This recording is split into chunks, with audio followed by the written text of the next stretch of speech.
like a library board meeting. But the meeting actually goes on like this. You can't even hear what they're saying.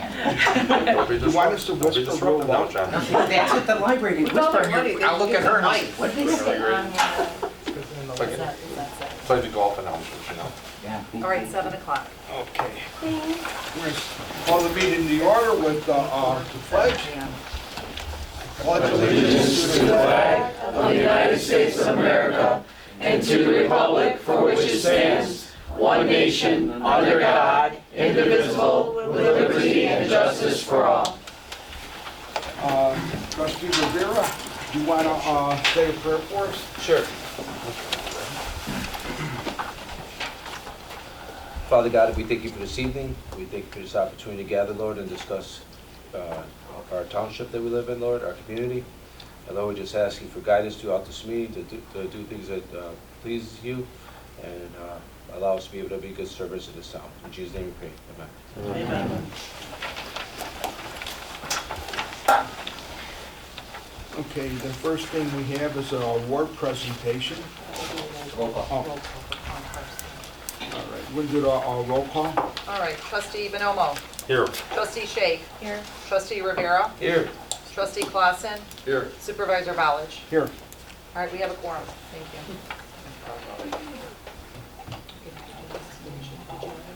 Okay. Want to read it? Sure. Giada Rodi. So we're very proud of Giada. She placed first at the VFW's District 18 Regional Voice of Democracy Audio Essay Scholarship Competition. So, and tonight she's going to read her essay for us. Thank you, Giada. Thank you for this award and this opportunity. My essay was on the greatest attributes of our democracy throughout time. Unlike a monarchy, a democratic republic distributes power equally through the states and its citizens. This prevents the government from growing too powerful and taking control of the nation.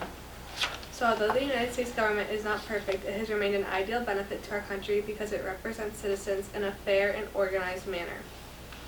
Throughout time, the American nation has always sought improvement to constantly better itself. In 1777, the Articles of Confederation were adopted at the First Constitutional Convention. Once put in place, it was seen that they lacked many attributes which made it weak. They did not have a central government, an executive branch, or a court system, and only had a unicameral legislature.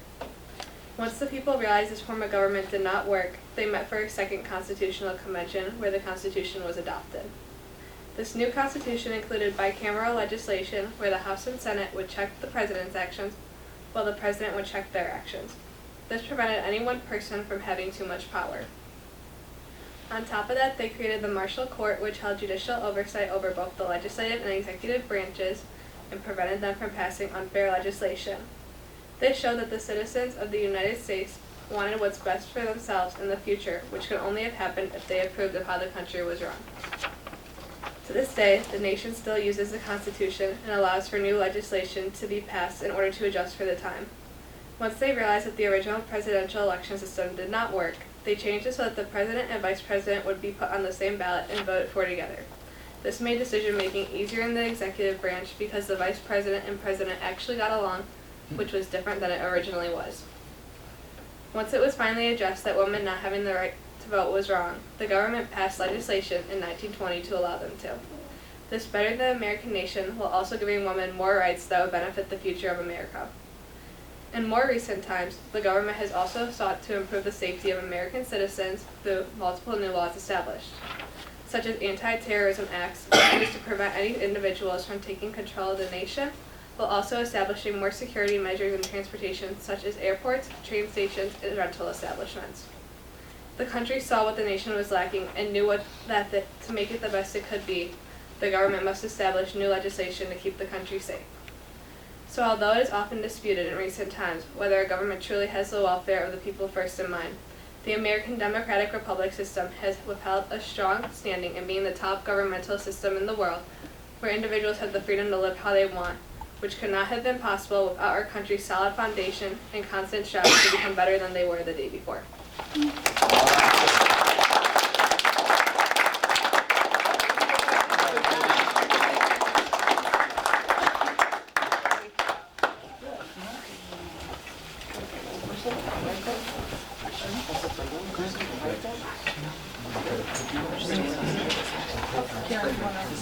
Oh, you got your camera? You wanna get it? Yeah.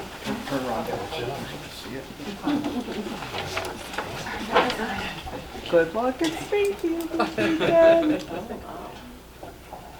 And so, again, where are you gonna be this weekend? I know your mom just said it, but Springfield. Springfield. Going to Very nice. state the national. State. You're gonna give that Okay, speech at state Springfield? and then nationals. Whoever wins gives their speech. Oh, okay, She okay. won 1 out of 170, and then when Wow. you go to state, it's 1 out of 17 that goes to national. Nice. She's got a good Very team. nice. Well, good Good luck to luck. you. One of Homer's very own. You can do it. Are you going to dance?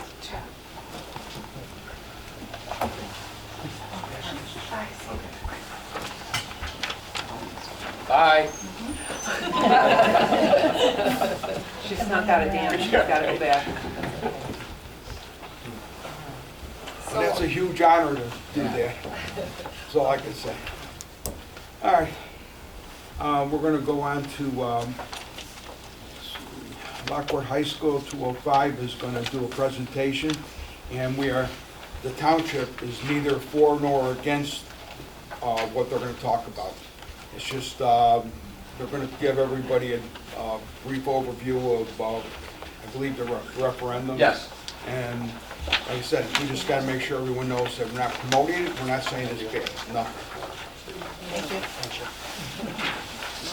Is this okay to stand here, or? Yeah. You need to stand If you wanna, like this way? yes. Okay. Thank you. Thanks. First, I want to congratulate, I'd like to congratulate the Rhodey family on Giada's accomplishment there. Please keep us posted on how she does in Springfield this weekend. Congratulations. As principal of the high school and as a former social studies teacher, that excites me, so congratulations. Thanks, Mr. West. Good evening to everyone here. My name is John Greenan. I'm the principal at Lockport Townsjip High School at East Campus. I'm joined tonight by Miss Angela Adolph, our Director of Development, as well as Tony Kandari, our Assistant Superintendent for Personnel. They have just provided you with a handout regarding the proposed renovation and preservation of Central Campus. Tonight, we simply wanted to share some information about the upcoming referendum that the LTHS District 205 Board of Education has placed on the ballot for the March 19th, 2024 primary election. The ballot will ask voters to authorize the Board of Education to renovate, preserve, and approve an $85 million in-bond funding to pay for upgrades for Central Campus. The LTHS Board of Education has taken into consideration several reasons to renovate Central Campus instead of building a new building. One particular reason is cost. It is more cost-effective to maintain the existing building. Research cost estimates for a new freshman center were calculated at approximately $145 million, which is on the handout that was provided. For a new high school to house the entire student body population is at approximately $180 million.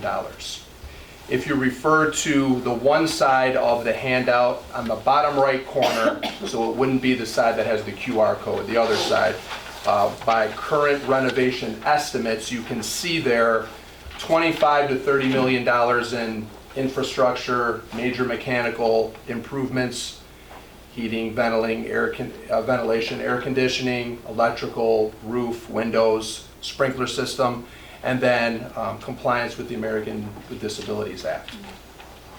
Another reason that our Board of Education has taken into consideration for this question on the ballot is the will of the voters. There have been 6 past times where a referendum was proposed to construct a new high school building to replace Central, but each of those times the taxpayers voted down that particular ballot measure. The LTHS Board of Education, acknowledging residents' decision not to replace Central, moved to pursue this renovation referendum as a way to sustain and revitalize Central Campus. Another piece of information that we'd like to share with you this evening is we have a dedicated webpage about the referendum question. If you go to www.lths.org, you will find a referendum tab that is on our homepage, and that will then direct you to the dedicated page regarding the referendum. On that particular page, you can find information about Central Campus, some of which I have summarized this evening, some of the information about the past referendums, some frequently asked questions with answers, a link to a video from our online forum that was done last Monday evening, a tax calculator, and a few other additional pieces of information as well. Lastly, we would like to invite you to come take a tour of Central Campus, as we have we've done this now for a few years, but we've started it weekly again here just a couple weeks ago. Every Wednesday night at 6:30 p.m. You can come to Central, you can see the building for yourself, and have questions answered at that particular time. I earlier mentioned an online forum that was done last Monday night. We have 2 more of those as well that we wanted to share with you. We have one on Monday, February 26th, and another on Monday, March 11th at 7 o'clock p.m. We'll have links on our website as well as our LTHS YouTube page. This is one example of a visit that we are doing to various governing bodies as yourself in the school community, as well as community organizations as well, in an attempt to educate people about the referendum. We do feel like it's very critical to ensure that people are informed about what is being asked, about the building, and what is going to be on the ballot on March 19th. On behalf of Angela and Tony and LTHS, just want to thank you for the opportunity to speak tonight, to share this information with you, and we appreciate being able to share the information. Thank you. Thank you.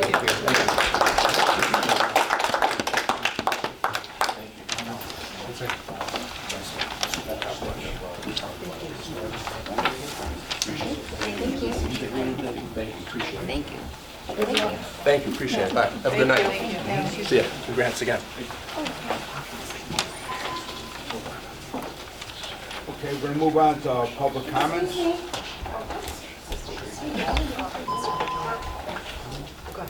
Joanne Milani. Joanne? Hi. I'm here tonight to address this flyer we in the Founders Circle community received in the mail. We're a community that talks to each other, and none of us sent this, but the flyer insinuates it was one of us. How dare the person who sent it say they speak for us? You do not, and you are a coward. You didn't sign your name, and there was no return address on the envelope. That is how a coward works. So in the future, if you have something to say it yourself and do not involve us. We don't appreciate it.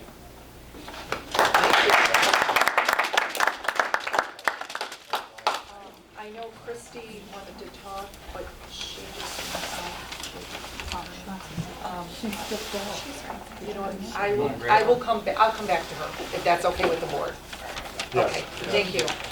All right, sorry. Okay, we're going to move on. We will be coming back to Christie, but then we have Clerk Vicky's Bosun's report. Oh, here she is, okay, perfect. Oh.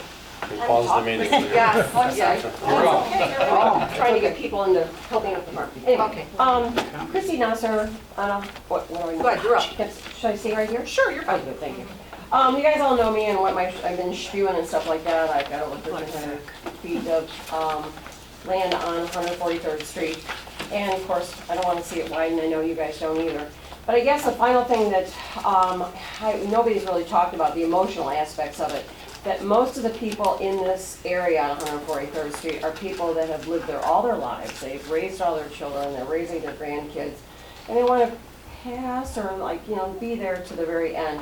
I know my mother and my father both passed away on my property. A good friend of mine did, and God be willing that I will pass with my animals also on the property. So I guess I'm here just to say, what else can we do to say in these meetings, like tomorrow morning, that can help sway some of the people and let them see exactly what we're up against, to change their minds. I think the biggest thing, if we can somehow get them to see that, just start off by slowing the speed limit down and just see what happens with that. I mean, they have a great opportunity to if they slow the speed limit down, to get speeders and also the truckers that come through that they're illegally coming down that road and they're speeding to begin with, but they're overweight. I mean, we had a container. A guy was hauling a container down 143rd the other day, and we were both like, well, where is he going, you know? So, you know, I think that's kind of something if we talk about, like at least lowering the speed limit, see what happens there, because everybody's just cutting through, as we know. And today I went around Homer Glen, and there's so many areas that are just at 35 miles an hour, you know, and why is it that that particular road has to be so fast and so dangerous to area that is more rural with, you know, older people that don't drive 60 miles an hour down a 45 mile an hour speed limit area. What's that? Schools too. And schools too, exactly, schools, exactly, in the schools.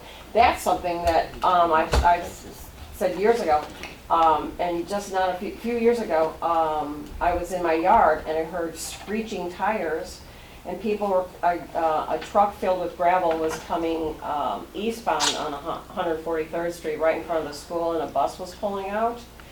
And I just went, oh my God, in horror, because I was going to see a bus filled with children be just creamed by these gravel trucks that come speeding down there. And they do speed, because I have followed them before. I mean, there's one time I was a very naughty person, the German in me came out, and this guy was speeding down 143rd Street. Is it? Like, 10 seconds. okay, and I came rushing around him. He was going 70 miles an hour.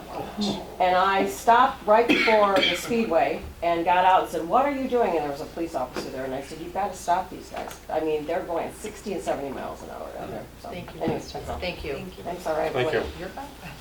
Okay, we're gonna move on to Clerk Boza's report. Sure. If someone can please make a motion to approve the January 8th, 2024 monthly Township Board meeting minutes. I'll start that motion. A second.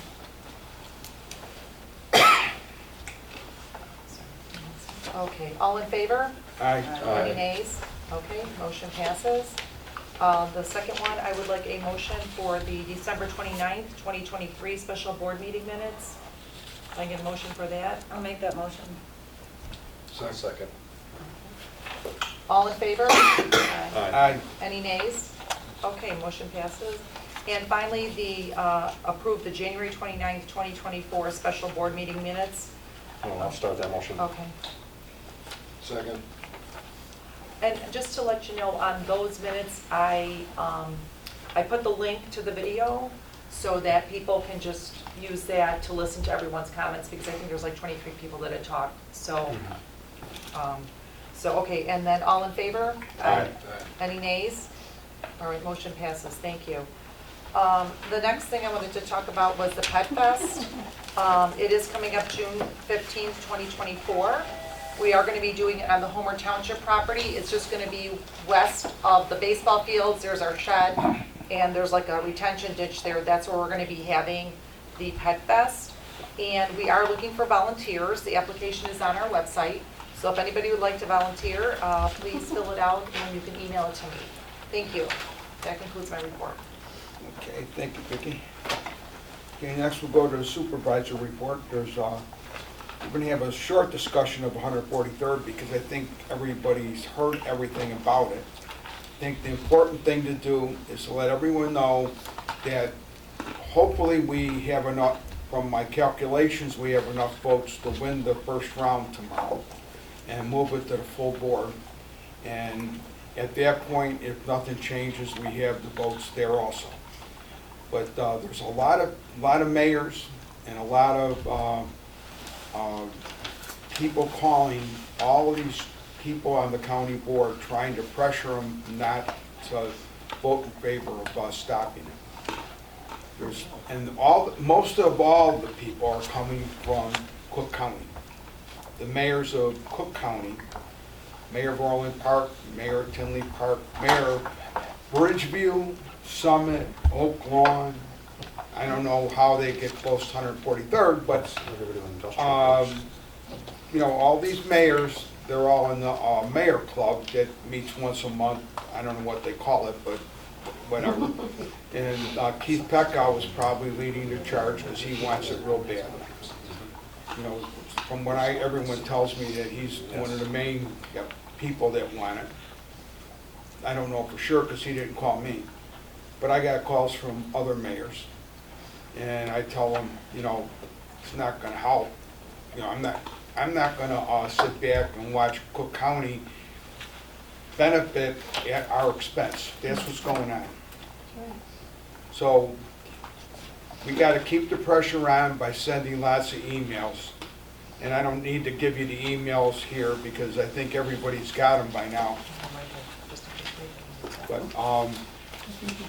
well, you send it, the main one to send to is countyboard@willcountyillinois.com or countyboard@willcounty.gov. Either one will work. But all these board members like myself, they all need to hear from you guys. If you call them on the phone, that's even better. But this isn't something this is a real fight and we can win it. And right now we are winning it. And I'm on the board and I know that.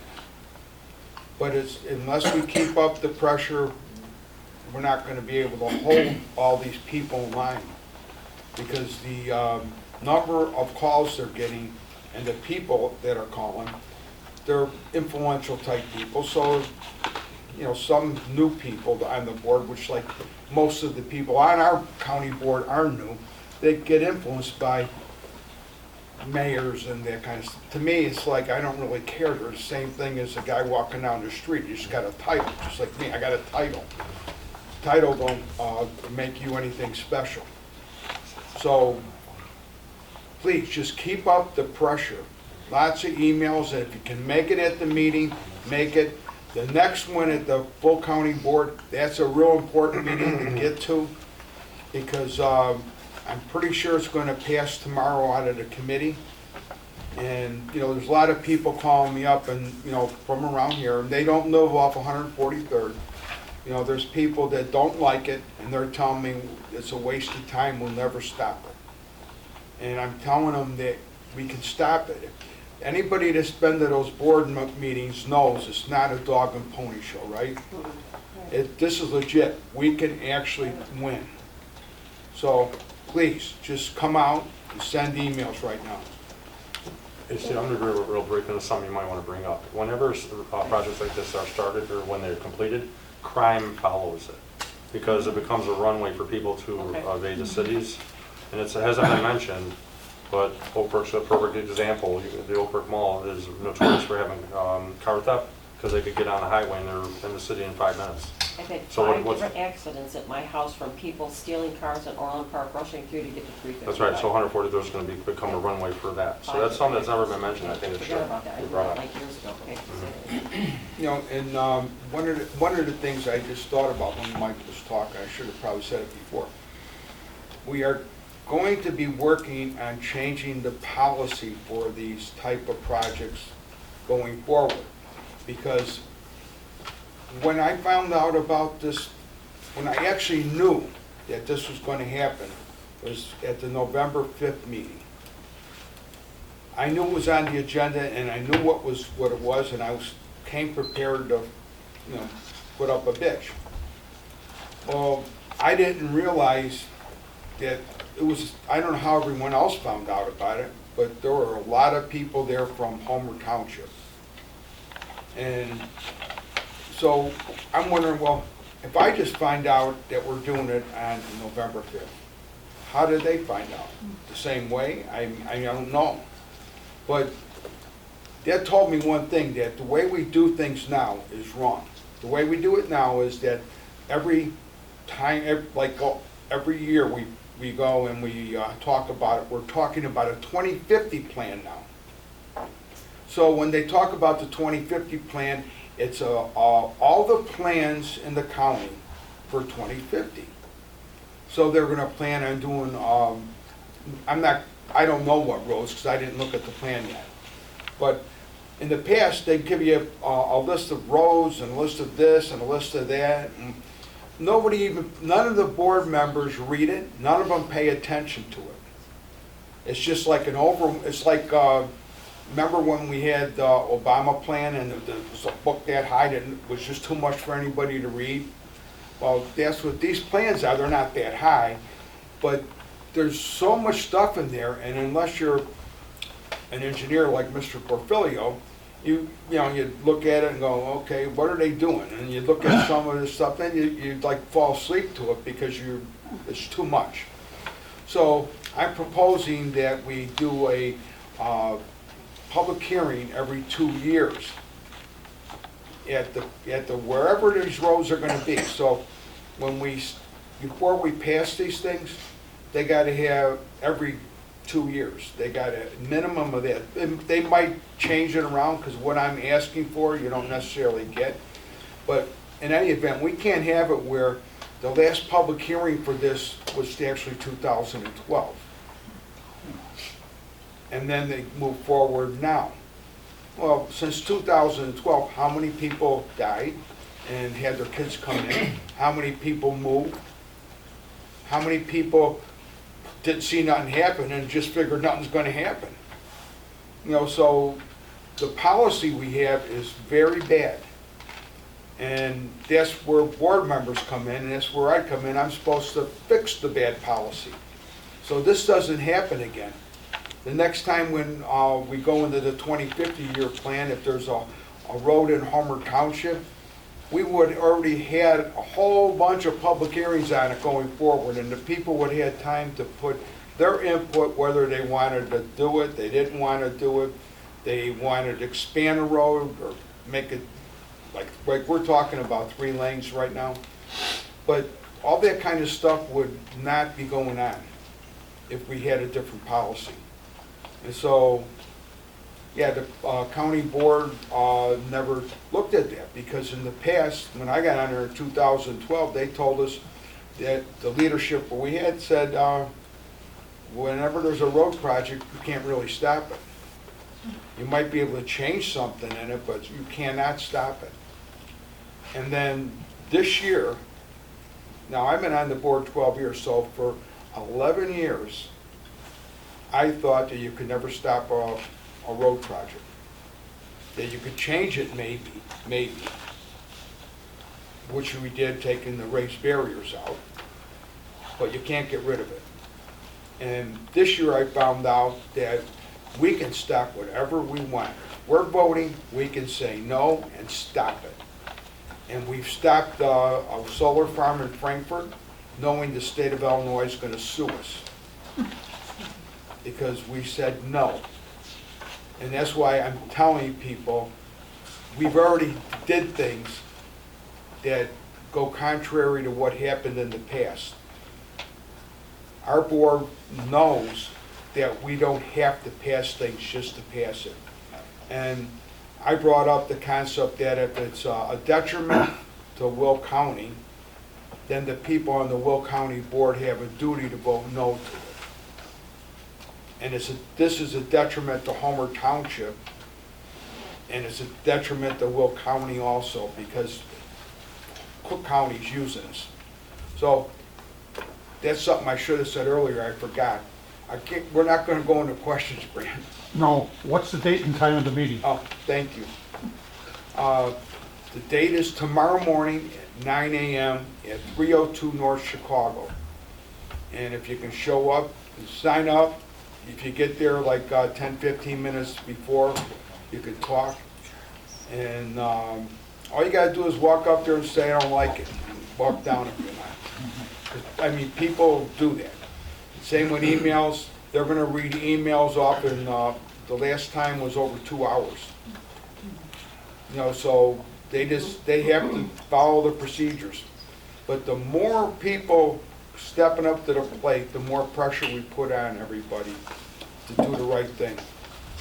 And in this case, everyone in Homer Glen and Homer Township feels the same way. I had 2 people out of at least, I don't know, over 1,000 people that want to have the road, you know, expanded. 2. And one of the guys wants it because it would be, he would like a sound barrier. All right. Good I mean, trade-off. I'm just, Good trade-off. I mean, everyone's got their own stuff, but the point is that even the mayor of Homer Glen, who hates my guts, agrees. You know, so it's a good thing. And, you know, with the Village of Homer Glen, I guess their entire board is against it also. They did a vote on the, they didn't have a vote, they did a consensus on the 24th of January. So they're all against it. And so this board, you know, is all against it. So, and the schools, District 92 and 33C are against it. Police And, and the Will County, you know, or not? it's, everyone's against it. So anyway, please come out and God bless everybody that does, because we need it. And then the next thing, we need a motion to approve a special needs committee, special needs task force instead of a committee. And that would be Brent Porfilio and Carmen Morel, was it? Angel Ship. Angel Ship. Mike Gonda. And Mike Oh, Gardner. Mike Gonda, sorry, Mike. Could I get a motion? I'll start the motion. I'll second. I'll take a roll call. Trustee Shake? Yes. Trustee Bonomo? Yes. Trustee Clausen? Yes. Trustee Rivera? Yes. Supervisor College? Yes. Okay, motion passes. Thank you. And just so everyone knows, the reason we're moving to taking it out of committee is because we're really not doing very much with it right now. As soon as we get that civic center completed, then we're going to have a lot of things that we're going to need a committee for special needs to do, because it's not only going to be with special needs, we're going to have seniors, we're going to have youth, we're going to have, hopefully we can set something up for after-school programs, things for high school kids. So we're looking to have a lot of stuff going on in that civic center, and our attorney has been setting up a foundation so that we can get the money to actually get things going. And he's just going to give us a brief update. Thank you, Supervisor. We just touched on this before the meeting, but in coordination with the township officials and the supervisor, it's been told to us that in order to apply for some grants to help out the Civic Center and then hopefully receive and hold the funds you would get from those grants, you need a not-for-profit foundation. So with the township officials we're working with, we've got articles of incorporation we've prepared. Those are being filed with the state of Illinois. And then you'll have a corporation. There'll be a meeting, there'll be bylaws adopted and so forth. Eventually apply for 501c3 status. And so we're taking those steps now, but that needs to be done so they can apply for these grants and hopefully get the funds to help out with the Civic Center and promote this thing. So that's the goal and the objective, and that's where it's at. We're kind of at the first step of that, but next steps are coming quickly. So. Good. Thank you, Mike. And then we're going to move on to Brent Porfilio. All right, keep me under 5 minutes. Okay. I love music. Okay, the 2024 roadway paving program, pleased to announce that this year. We got 1.25 miles we're going to repave up in northwest Homer Township. The streets are 138th Street, 140th Street, 136th Avenue, 147th Place, and Basham Avenue. Our budget allows for 1 mile a year. That's about what we are this year. Thus far in my 3 years, I think we've redone 8 miles, which is almost half of our assets. The lighting program is starting in early April. They're going to start drilling the foundations. We're going to put in new lights, new lighting standard throughout the unincorporated 19 miles of roads that we have. I announced it last year, and they're going to be performing it this year because with problems with getting the stock from the West Coast, it took 8 months to get the light poles and standards in.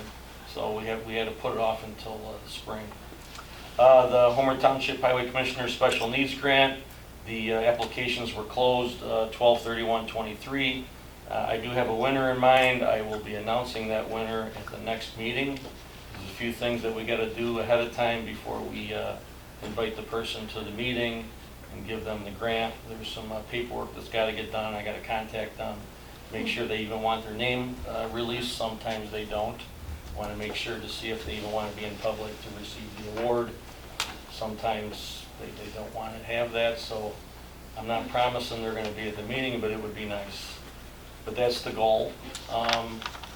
Winter plowing. Yeah, we had a couple of bad weeks with bad low temperatures and lots of snow. Thank you to Mr. Shake for helping us out with plowing. You did an excellent job. I know you enjoyed yourself, getting up at 4 a.m.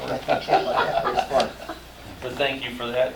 So we used Jimmy to supplement our other 2 drivers, and we were running at a 2.5 to 3 hour cycle. There were some days where I think they went out back-to-back 2 or 3 cycles in a row. So kudos to them. Who else can get up at 4 a.m. and work for 8 or 9 hours nonstop? That's you guys did a fantastic job. One thing to notice is that when it's freezing outside, please increase the distance from you to the person in front of you. You want to decrease your speed. Do not put your car in cruise control. Please don't do that. And watch out for black ice. And if you know there's snow coming and you're in a subdivision, please park in your driveway so our plows can get through. We ask you to do that. Thank you very much. And lastly, the Smith Road Long Run Creek Bridge over in the west side of town. The Phase 1 report is getting close to being submitted for approval. The design will be starting later this year, and we're hoping construction will start late next year. And that cost is being shared between us, the City of Lockport, and Lockport Township in a 3-way IGA. And we're only paying for 20% collectively of the entire project, which is saving taxpayers money. So that is my report. Thank you. Okay, then we go to the assessor, Carmen Morala. All right, hi everybody. 2024 soft appeals are open. They were open February 1st. We'll be closing them on May 30th. Soft appeal process is available to assist assessments for the taxpayers in the area. No lawyers. It's stated right on our application. These are for our residents. The soft appeal process is great. It helps, 2 things. It helps us to understand what their concerns are, and it helps us to give them information on what their assessments are really about. A lot of residents find this very helpful. Our staff goes through a whole process with them. It is a lot of work up front.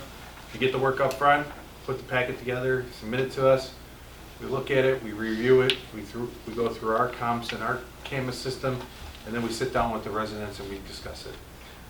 So a lot of times it helps out a lot. Everybody starts to understand what we're both looking to do. My office is great. The communication between them and the residents has always been awesome in the last couple of years. Just keep in mind, there are some times that we just cannot do something for an assessment because we already have the calculations where they're supposed to be. But we are here to help and to get you to understand. We also find that a lot of times when we do these assessments that there are people that qualify for exemptions that don't even know they can get them.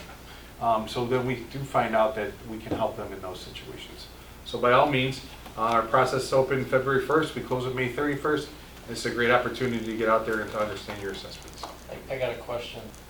They had mentioned about a homestead exemption when they were talking about the high school. Who gets homestead exemptions? Could you explain that? So homestead exemption is a $6,000 exemption, and it's if it's your primary residential home in the area. That's who gets the homestead exemption. A lot of times you get it when you first move in. A lot of times people apply for it. We see deed changes all the time, so a lot of times we'll reach out to the residents because they know they are. But if you have a property that's in Joliet as your primary, and then you have a secondary home here in Homer that maybe you're renting or whatnot, that does not qualify for a homestead exemption. It also doesn't qualify if you're renting the property or it's a commercial property. So a lot of times they don't have it. So, good. That's it. Thank you, Carmen. And then we've gone to Collector Mike Gondak. So as Assessor Morello said, we have the soft appeal. If you want to do that, it's up on the website. You go to homertownsjip.com. The paperwork is up there, so you can do that yourself. And if you're not good with legal paperwork, you don't like it, there are plenty of lawyers out there that will file that paperwork for you. In regards to the Homer Township brand mark, so we planned this to start with the new year, and everything went on schedule. The last piece of it will be an acrylic sign that's going to go up above here on a wall. And as you probably noticed, you came in, there's vinyl graphics on the doors now, we have business cards. So we have a brand new brand mark, and that's going to help with going for grants and things, so we look like we're all in unison and put together and have a fresh new look. And if anyone has any ideas, please submit them. My email is up on the website. I love getting suggestions from people, and you never know where the best ideas come from. So thank you. Thank you, Mike. And we go on to the senior task force with Mike Bonomo and Cindy Laha. Yeah, well, I'd just like to say, we have an event coming up next week, our Valentine's Day luncheon over at Blueberry Hill. And we capped off at 115 seniors that'll be there. And thanks to Blueberry Hill for giving me the accommodations and a great deal for the seniors. And between Angel Shake, myself, and Cindy, we're preparing additional events for the seniors. And one thing we'd like to plan is at the Founders Activity Center, we're going to have health checks the first Saturday of every month. Probably going to start that in March.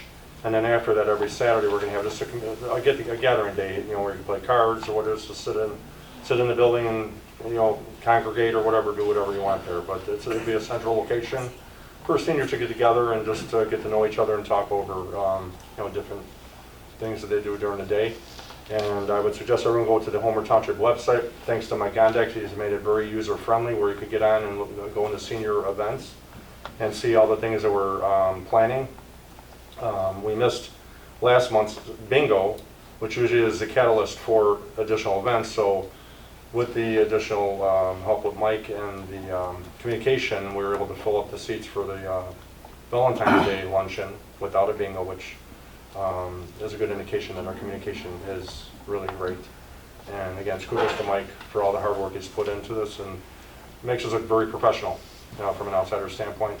And we know how hard we work, but it just makes things easier for the public to see what we're doing. So, thank you.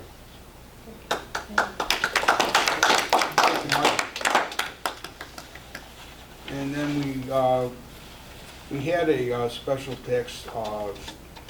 needs task force with a whole bunch of people on it, and we just brought it all down because we don't really have that much going other than the grant. Frank, you got anything else you want to add besides the grant, or just? No, that's all, and we're looking forward to the new Civic Center having activities available over there for them. And then the next is the Resource Management Task Force, and that's the people that are responsible for like the maintenance for Founders Crossing and making sure that all the different things in our township are functioning well outside.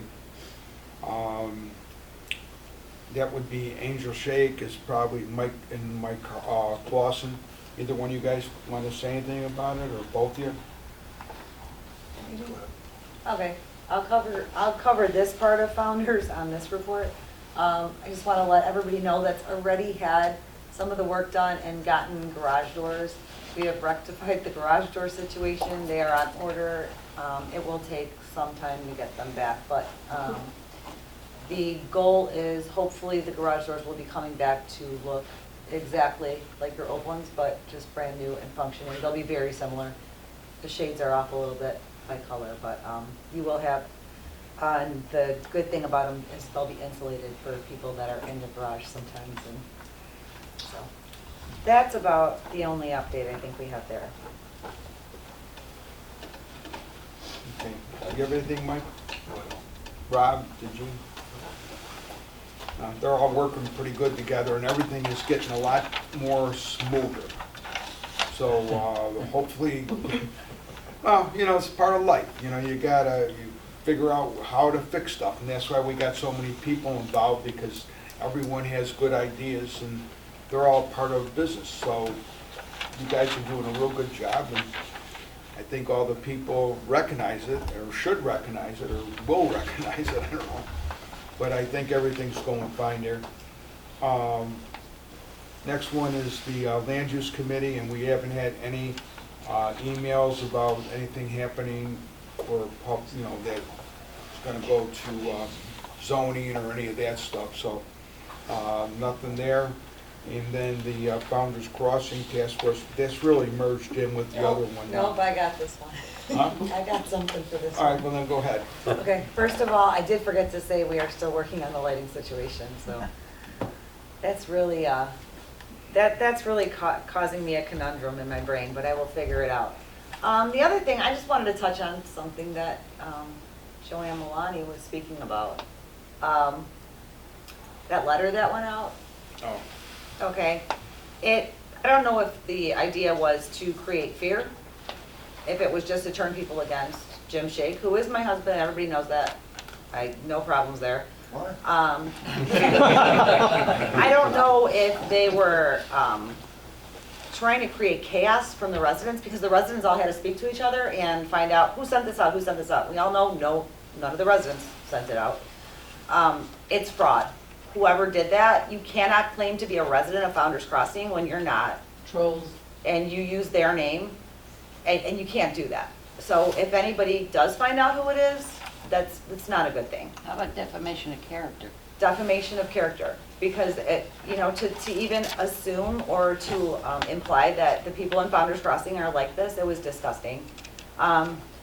Everybody in Founder's Crossing, they're really good people, and everybody, I feel like that created a lot of commotion, and I felt like it was trying to turn people against each other. I was kind of appalled. And whatever they try to accomplish, they didn't succeed. The residents of Founder's Crossing, they know better. Don't imply that they're stupid. Don't imply that they are mean. And don't imply that they are afraid, because they're not. Yeah. They implied a lot. Yes, and that's all I wanted to say. Okay. Well, I would say if anything, it brought the seniors together. So We were together before that. I know, but closer. You got to chit chat with your neighbors, so if you haven't seen them for a while. So. Okay, Thanks, any of the Angel. trustees have any kind of report other than what we've already talked now? No, I want to just kudos to the township board, especially to Steve for organizing the meeting for about 143rd. And I just think it's great for the community to get together for that. Yeah, good job. Steve, I would like to echo that. Thank you for putting that meeting together. That was a huge success. And I wanted to add one thing, that if anybody is pressuring anyone to sell a piece of their property, or in any way, shape, or form, if you feel intimidated, uncomfortable, anything, please contact me or any of us, but specifically contact me. All my contact information is at homerglen.com, homertownsjip.com, excuse me, sorry about that. My cell phone and my email are on there, and I would like to hear about that. Thank you. Thanks, Mike. Okay, so now we move on to accounting. Motion to approve all payment of bills for January 2024. Founder's Crossing Bond, Founder's Crossing General Assistance, Open Space, Park Developer, Contribution, Park, Town, Road and Bridge, and Equipment and Building. I'll start that motion. Second. Okay, I'll take a roll call. Trustee Clausen? Yes. Trustee Rivera? Yes. Trustee Bonomo? Yes. Trustee Shake? Yes. Supervisor Ballich? Yes. Okay, motion passes. Thank you. We don't got any new business, I don't think, do we? Anyone have new business? No. We don't have any old business either, right? Michael Pantry. Okay, then the only thing on there was a micro pantry. It's on there all the time. So please donate to the micro pantries. They're on our, the addresses are on our website. People are taking the food and we need replacements. So God bless everybody that's using them. And there's no executive session and there's no, nothing else. So we're gonna have a motion to adjourn. I'll make that motion. I'll second it. All in favor? Aye. Any nays? Okay, motion passes. Thank you. Meeting's adjourned.